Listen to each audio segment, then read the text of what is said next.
As you're thinking about the range of different impacts of HCU, what stands out in your mind as maybe a top impact? Well, just a little introduction. My name is Ben. I live in Georgia. I was diagnosed with newborn screening, and just for the record, I'm not Karen's son, Ben. I'm a different Ben.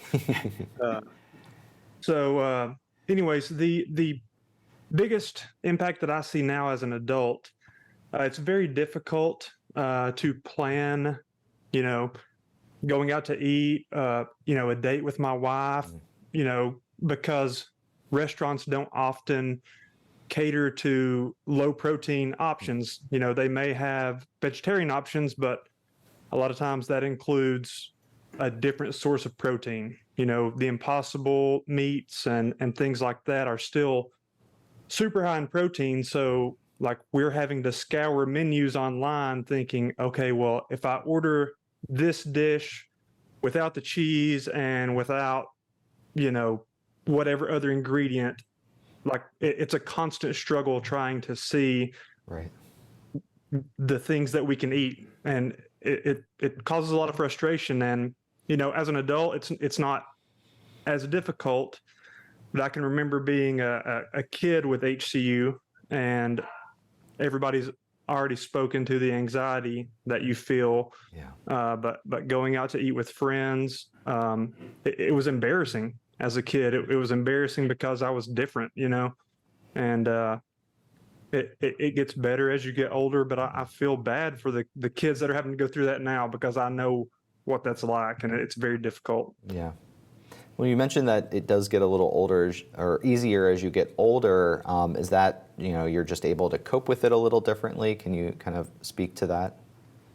Yeah, as a kid, you're always worried about what other people are going to think about you. As an adult, it's a little easier to say it doesn't matter. Everybody's so preoccupied with themselves. Nobody's really looking, at what you're doing or your eating habits. But as a kid, it's like, I'm at this birthday party and everybody has a huge slice of this birthday cake, and I'm sitting here with my little individually packaged little Debbie snack cake. Or, I'm going to a friend's house for a cookout and I have to ask their parents to cut my hot dog in half long ways so it still fits on the bun, but it's not quite as much protein. I see. And it was embarrassing and isolating. Yeah. And it just gets easier as you get older because you don't care so much about what people think. Right.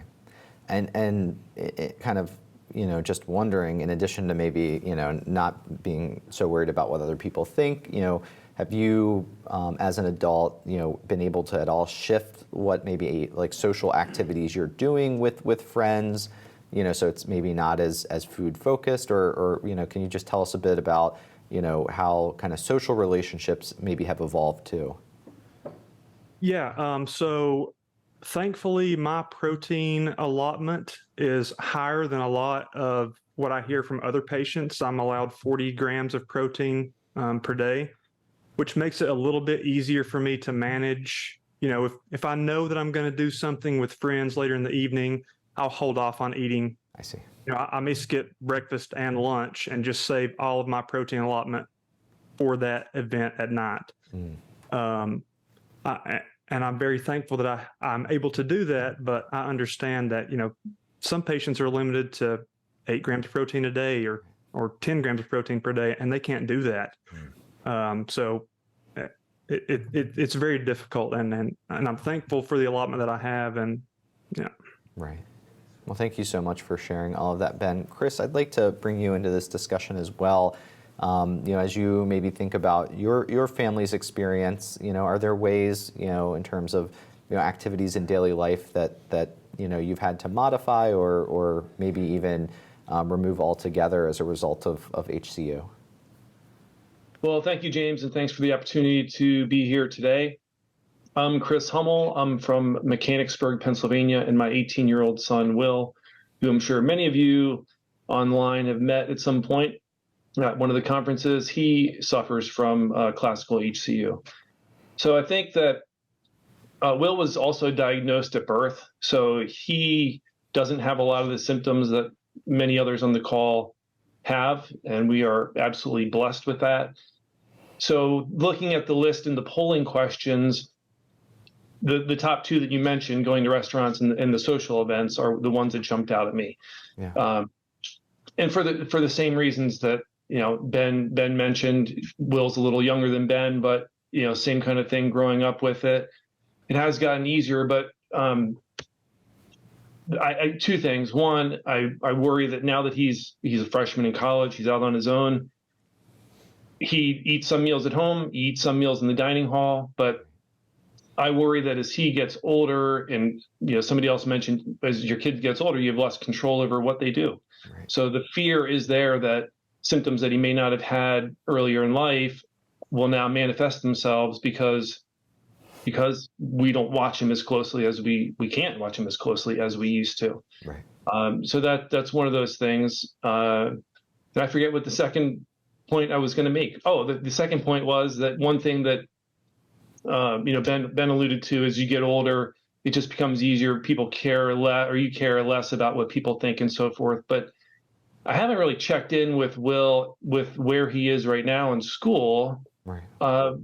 To see how he's doing, because he was anxious about his diet and how that was perceived by his friends and family members and so forth. And I think maybe I've taken it for granted that he's been, in compliance and doing well, that maybe he's feeling anxiety that I'm not sure is there. So I will check in with him on that. Yeah, and just because the kind of anxiety around complying with the low protein diet has been such a prominent thing for him. Can you talk about are there periods of time where kind of that anxiety has been greater? You mentioned one being kind of wondering about going off to college, and I mean that's a kind of generally a whole new part of life, and a lot of anxiety about going off to a different setting and starting that level of schooling. But as you reflect back, over the years, has anxiety kind of been something that's, been around, and are there times where maybe it's worse than others? Well, I think that the reason why I'm thinking about it more now is the anxiety was more as he would enter a new situation, like college, like he's doing right now. So when he would go from elementary school, when he was with the same kids for 5 years, Right. then he goes to middle school, and now he meets new people and has to re-explain everything and get the looks and all that. So he, I think that's where it is. It's those new situations that you have to re-explain yourself with. I see. That makes a lot of sense. So thank you for sharing that, Chris. I do see we have a caller that I'd like to bring into the discussion. We have Jamila from Miami, Florida, who is living with Classical HCU. Jamila, I'd like to welcome you into the program. Are you with us? Hi. Thank you for taking my call. Yes. Well, we can hear you loud and clear. We'd love to hear maybe some of the top impacts that you've experienced as a result of HCU. Okay. I'm Jamila, and I was diagnosed with HCU through the newborn screening. I wanted to piggyback on some of the comments the other panelists have been speaking about related to concerns about healthcare or the progression of symptoms as their loved ones age. Right now, I'm in the mix of actually experiencing that myself. And as a patient and as a healthcare provider, it's something that is acutely on my mind to try to differentiate what are normal signs of aging through the lifespan and what are signs of aging that are compounded by HCU, whether the HCU is controlled or uncontrolled. And the spectrum of patients and our experiences and the level of protein that we're able to intake is variable. So I think that we all have some form of anxiety or depression related to our condition and food. And I think that can be complicated by those various developmental stages. I don't know if the symptoms or the management necessarily becomes easier, but I think that there becomes new challenges as you go along, and that management of care might look a little bit different as the patient and the family are experiencing some of what the lasting effects of HCU will ultimately be, which there aren't that many studies related to that, so it's challenging in that fact.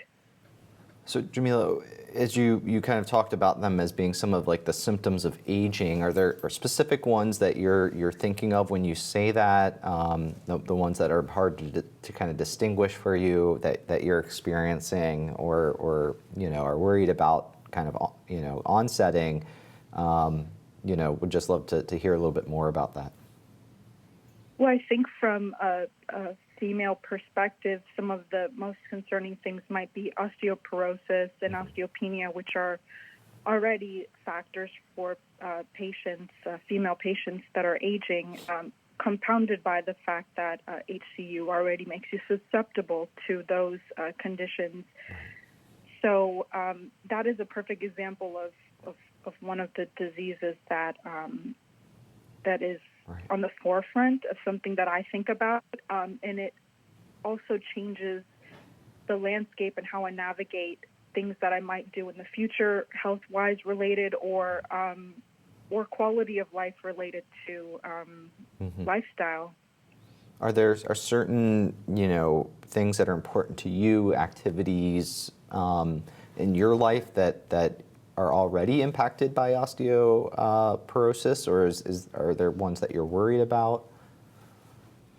I think that when you're discussing with your provider about maybe what kind of medications you're going to use or how you're going to go about maybe family planning or things like that, those are some of the things that are on the forefront of those discussions and, impact what you're going to take or how you're going to change your dietary regimen to facilitate the needs of those anticipatory diagnoses. Right. Well, Jamila, thank you so much for calling in and sharing on these topics, some that we haven't heard much about yet. So really appreciate you doing that. I want to check in with our panel. So I think we focused a lot and heard a lot about kind of the impacts that the diet has, the protein-restricted diet has on, social impacts, on, being able to, go out to restaurants. I wonder, maybe, and we can see with a little show of hands, if there are other symptoms or health effects of HCU that have impacted either activities in daily life or that you're worried may make aspects of quality of life a little bit more difficult. Anything come to mind for any of you on our panel?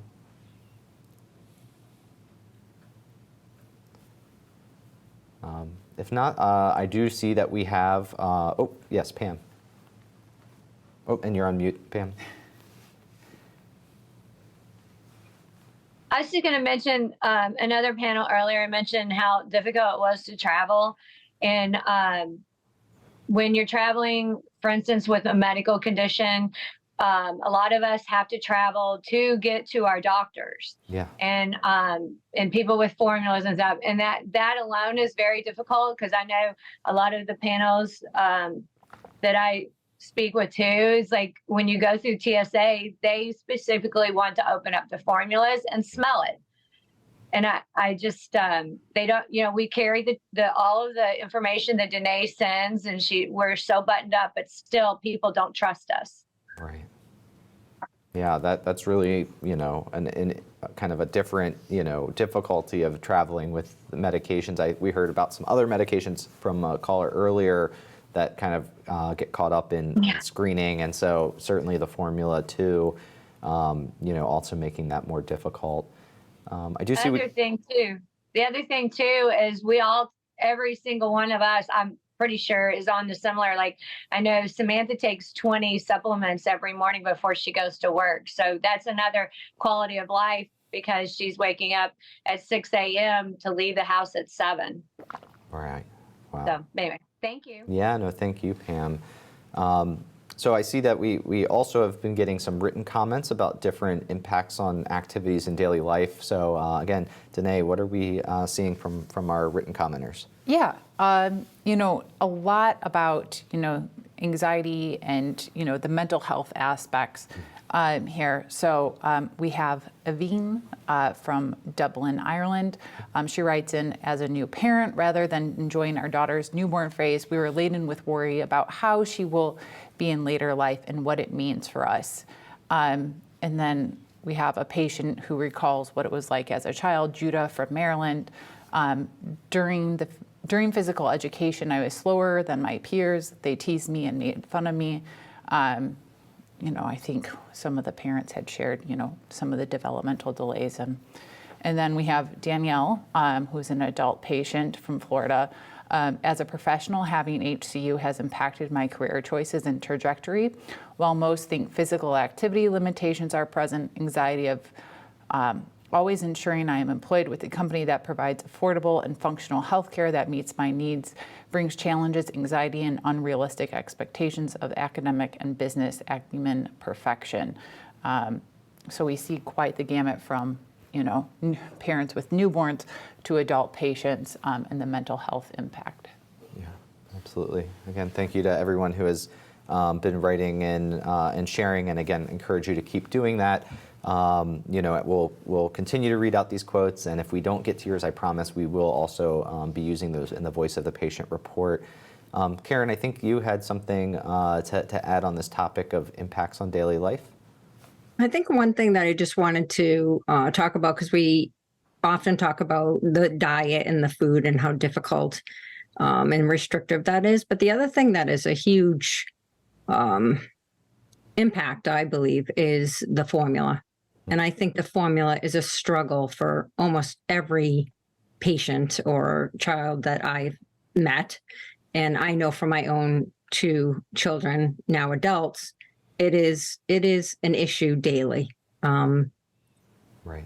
The taste of it, the consistency, having to drink your formula in front of other people, bringing it to work or college. It's also having to travel with it, but it is a struggle. Companies discontinue it and you have to try a new one, which is a nightmare for any parent to have their child switch the taste of, to a different formula. So that is another huge, huge issue, I believe, in the everyday life of the patients with HCU. Yeah. Well, thank you for sharing and adding that, Karen. I do want to make sure we have time to cover our last topic of this morning, which is, shifting gears a little bit towards thinking about the future. So we've covered a lot of what people are currently living with and going through or have in the past. We've already heard a lot about anxiety and anxieties maybe pertaining to day-to-day life and what worries you may have. So I want to kind of more explicitly ask about what maybe your worries and concerns are for the future. And again, to get us started on this topic, we have one final polling question for the morning. So you can go to that, pull out your phone, go to that tab in a new browser, go to www.pollev.com/HCU-PFDD. You can keep this open into the afternoon when we'll have some additional polling questions then. So here we want to know what worries you the most about you or your loved one's condition in the future, and you can select the top 3. The options here are A, struggling with diet, B, needing surgery, C, that my symptoms will get worse, D, stomach problems, E, needing to quit my job, F, worsening impaired thinking or memory, G, blood clots leading to stroke or heart attack, H, dying prematurely, I, ability to start my or my loved one's own family,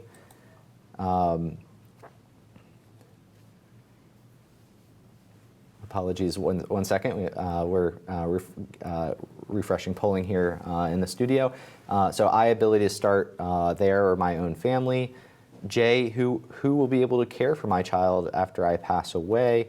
Or K, some other worry or concern you have for you or your loved one's condition in the future that isn't listed here, but represents one of the top 3 greatest worries or concerns that you have.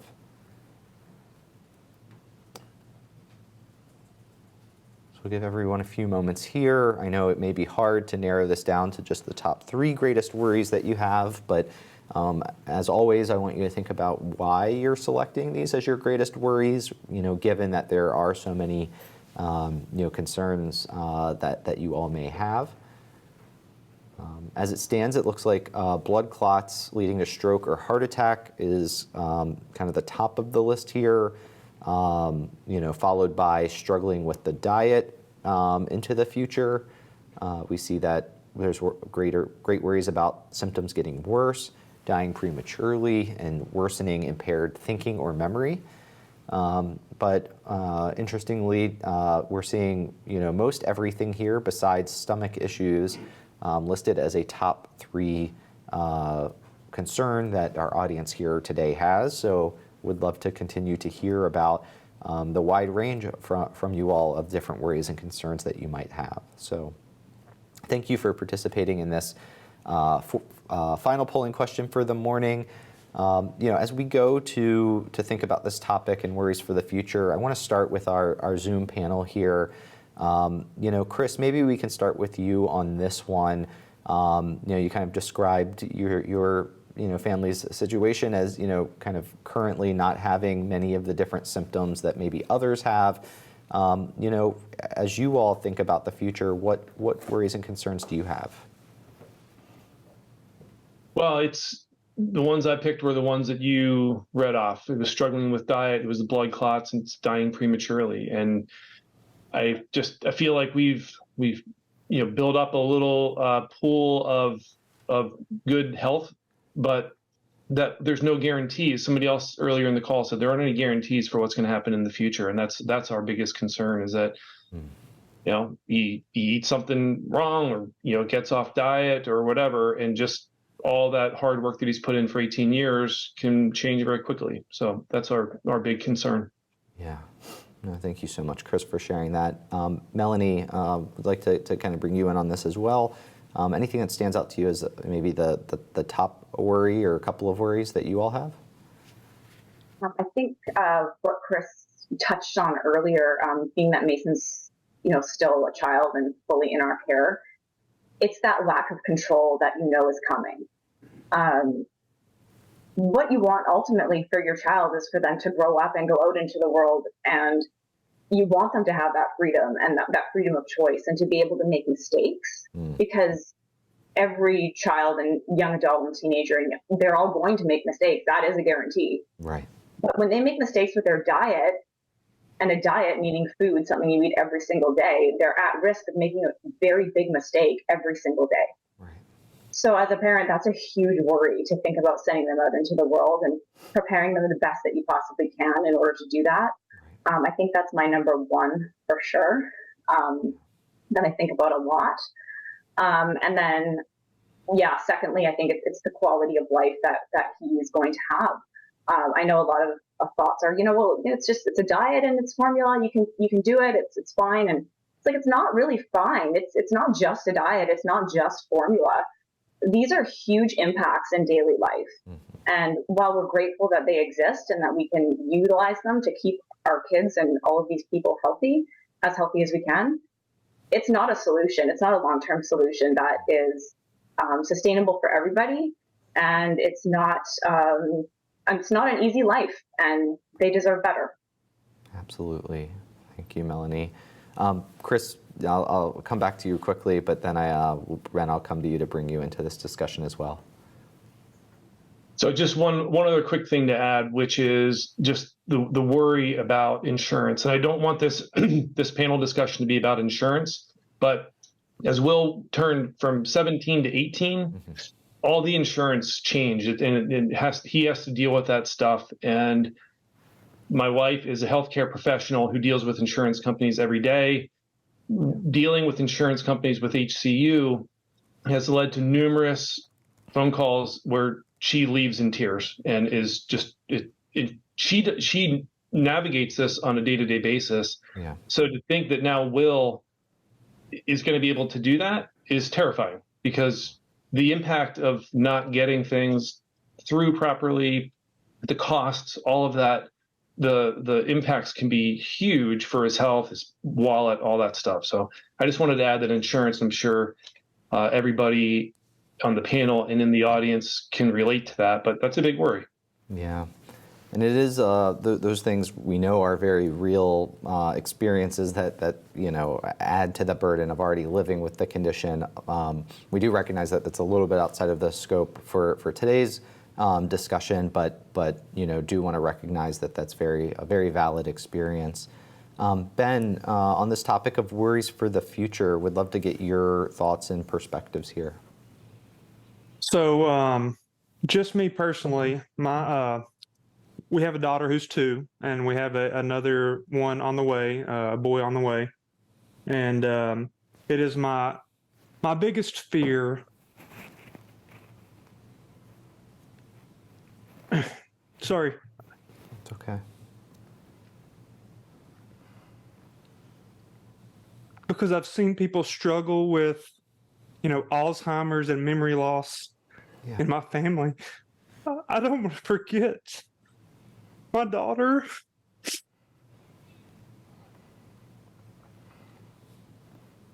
And all the good times that, I've had. Yeah. I don't want to forget those things. Right. Yeah. Thank you, Ben, so much for raising that. And I,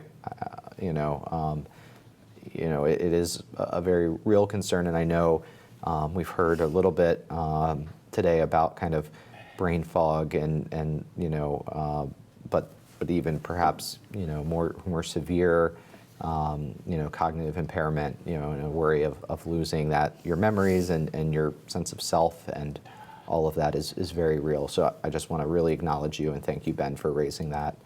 I do want to go to a phone caller that we have. We have Bree, who's living in Missouri and is a caregiver, and would like to see, Bree, what you might have to share on some of the topics we've been exploring this morning on what it is to live with HCU or worries for the future. So, Bree, are you with us? I am. Can you hear me? We can. Welcome. Perfect. Yeah, it's like I'm sitting here listening, and I'm like, I echo everything. So we have 2 kids with homocystinuria. Jacob is 11, and Clara is 9. They were diagnosed when Clara was 4, so it took about a year for diagnosis for her, and then after her, then Jacob. And our biggest struggles, and I'll touch on the base of the future too, but just like everybody else has said, it's like the diet's a pain, and as much as you're trying to keep them in check and teach them and show them how to read labels and show them what a serving size looks like, and trying not to sound like a nag or get stressed out when you see that they're like starving, and you're like, well, he's, for example, Jacob's 11, he's growing so much. He just passed me up, and he's constantly hungry, and you can, he's drinking his formula, reluctant, and at this point, he's embraced it because he knows, he's like, it fills me up, but he hates it, and that fatigue of having to drink something that they don't like is frustrating because you wish that there was a better option for them. And then just the fear is like when they're going to be leaving the house, they're going to need to be making these choices. And I'm trying to teach them that autonomy as they're young and still in our household. In middle school now with him, I'm trying to give them some freedom and just kind of checking in. When we get to see what his levels are, it's like, how is that going for us? But it's like, it's a scary experiment because you're trying to give him that freedom, and that it's from what you're hearing from him, he's staying within his level or staying underneath his protein intake or within his range. Right. But it's like handing him that trust is really hard because he's an 11-year-old boy. And with our daughter, she gets frustrated too. And with her, it's with both of them, it's memory, it's the mental fog, it's and then you're going, well, is that anger outburst and that memory issue and your forgetfulness, is that because of your levels being up right now, or is that because you're just having an off day?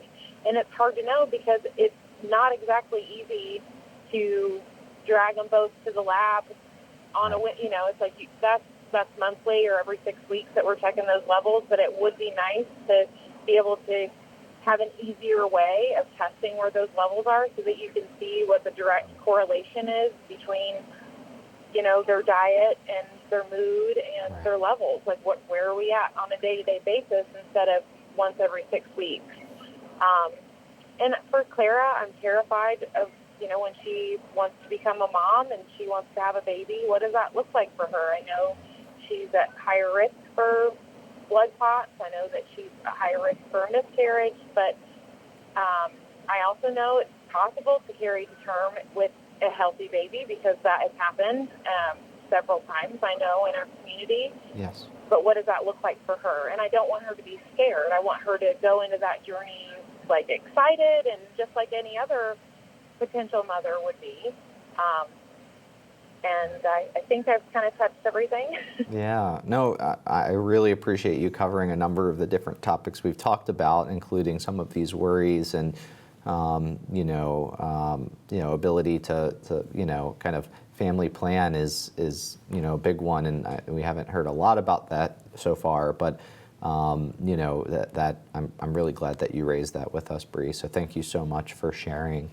I see we have another phone caller that I would like to speak with. We have Alex, who is from Brooklyn, who is living with HCU. And so, Alex, I'd like to welcome you to the program. Are you with us? Yes, I'm here. Can you hear me? We can. Welcome. Hi. So it's been very great discussion. I'm really liking what everybody is saying, and it's all very true. I was diagnosed with HCU at newborn screening here in New York. I'm 36 years old.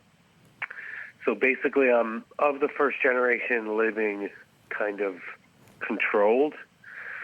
And all of that childhood psychology, psychological stuff, feeling isolated at pizza parties and just feeling different, very, very true.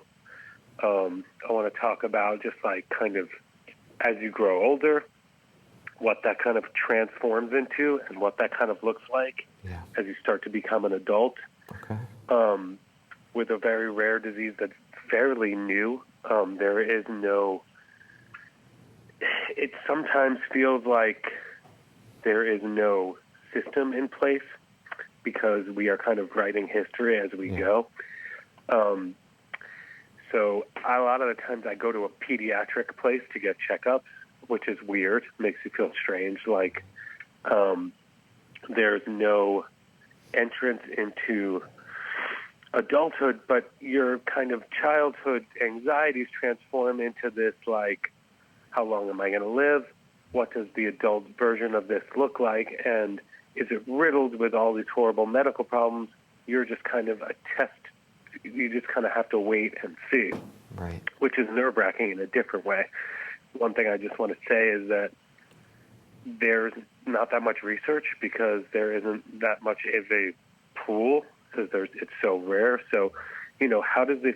We're on cysteine, we're on betaine. This lowers our homocysteine level and raises our methionine level very drastically. We don't know the long-term implications of that. We don't know what that's going to do. I was diagnosed with a very rare cancer recently. I've been going through chemotherapy and radiation. Is this connected to HCU? We don't know. Can there be horrible dental problems in the long term? That could also contribute to cancers or a whole host of random other medical things? Yes, we don't know. We need more research. We need a way to find out what the levels of homocysteine are and methionine in our blood kind of at all times in an easier way. And we need a new form of treatment, really. What does that look like, and where is the cure? That's what we're all waiting for, and this has been really great so far. I'm super grateful for it. But most of the things that we have, most of the treatments are about 30 years old. Yeah. And what does the future look like for adults? Because it's all very geared towards children. And if you're controlled from birth, you're good. But then what happens? That's what we want to know. Yeah, well, Alex, I mean, you've made so many, helpful points here, at least for me to understand as, an adult, as you're thinking about your future, and, the uncertainty is what I'm really hearing from you loud and clear about so much of what is to come across so many of these different symptoms and health effects, and what's related to HCU, what's not, some of the things that we've heard, as things that are related to HCU, whether or not that's likely to happen or what it might look like for you, and and then of course the important unmet needs that exist, to address this, including in adulthood. So I really appreciate you sharing that. I do want to check in. I know that we've gotten some written comments on this as well. So Danae, what are we hearing? Yeah, I know we'll kind of go backwards here. Samantha also has written in, it was Bree who had mentioned her daughter Clara. She worried about the future. Samantha from Ontario, also Canada, had wrote in, I worry about having children and how that could affect my body. I also worry about the potential for brittle bones. Definitely common themes for women in our community when they approach childbearing age. Judah, my concern as I age is the lack of information and help to correct things as they happen. So echoing what Alex had to say too. Yes. And Pam is one of the oldest patients in our community. She's from Nevada. One of the things I fear most as an older patient is not having answers to my visual problems. I'm losing my vision rapidly, and no one seems to be able to give me specifics as to why my retinas are deteriorating. More research needs to be done on aging with HCU. So a lot of notes about aging with HCU. Yes, and the great uncertainty that comes with that. So I want to just thank everybody. I want to thank our Zoom panel. You have been incredible at helping share throughout this whole session this morning, and then to everyone who's called in and written in. We've learned so much from you about what it is to live with HCU. We're about